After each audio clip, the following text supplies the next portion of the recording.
First time I am trying to make a vlog. এখন সব মেয়েরাই ইন্ডিপেন্ডেন্ট হতে চায়, তাই আমারও একটা অসম্পূর্ণ আশার মধ্যে এটা একটা। তাই ভাবলাম একবার ট্রাই করেই দেখি কিছু কন্টেন্ট বানাতে পারি কি না। চেষ্টা করতে তো ক্ষতি নেই, মানুষ চেষ্টা করলে সব পারে। আজ ওয়েদারটা দেখেছো কি সুন্দর, তাই না? মনে হচ্ছে আকাশের দিকে তাকিয়েই থাকি। অসাধারণ অসম্ভব সুন্দর আকাশটা লাগছিল।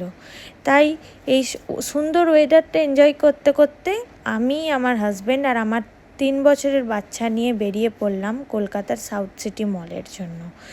আজকে অনেক পুরনো স্কুল ফ্রেন্ডের সাথে দেখা করতে বেরিয়ে পড়েছি আমরা। আর ট্রাফিক দেখো, আজকেই এত জ্যাম লেগেছে যে পৌঁছাতে আমাদের প্রায় 5:30 বেজে গেছে। এত ট্রাফিকে আমরা দুজন গল্প করতে করতে, বাচ্চার সাথে এনজয় করতে করতে, ওয়েদারটা এনজয় করতে করতে আমরা এখানের ভিউটা শুধু দেখো, এত সুন্দর সানসেটটা পড়ছিল। তো ভাবলাম এই মোমেন্টটা তো ছাড়া যাবে না, তাড়াতাড়ি শ্যুট করে নিলাম।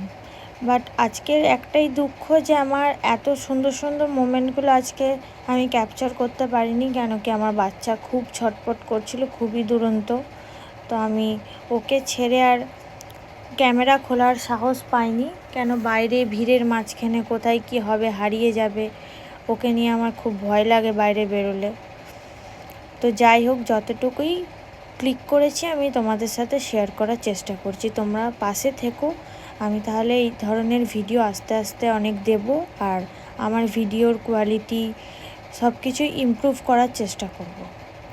তারপর সাউথ সিটি মলে পৌঁছে গেছি। এখানে ফুড কোর্টে দেখো, বিশাল বড় ফুড কোর্টটা। আমার সাউথ সিটি মলের ফুড কোর্টটা খুবই ভালো লাগে। এখানে আমরা অনেকক্ষণ বসে আড্ডা মারলাম, পুরনো অনেক কথা শেয়ার করা হলো। তারপর আমরা কফি নিয়ে নিয়েছিলাম, অনেক স্ন্যাক্সও নিয়েছিলাম, বাট সেগুলো আমি কিছুই ক্যাপচার করতে পারিনি, ওই যে বললাম বাচ্চার জন্য। তারপর আমরা বেরিয়ে পড়লাম একটু মলটা ঘুরে টুরে।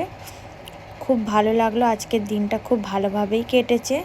তারপর বেরিয়ে পড়েছি আমরা বাড়ির জন্য। আমার ভ্লগটা, মিনি ভ্লগটা ভালো লেগে থাকলে তোমরা আমার পাশে থেকো, চ্যানেলটি সাবস্ক্রাইব করো, ভিডিওটি লাইক করো। আস্তে আস্তে এই ধরনের অনেক ভিডিও তোমাদের সাথে আমি শেয়ার করব, পাশে থেকো। Thank you.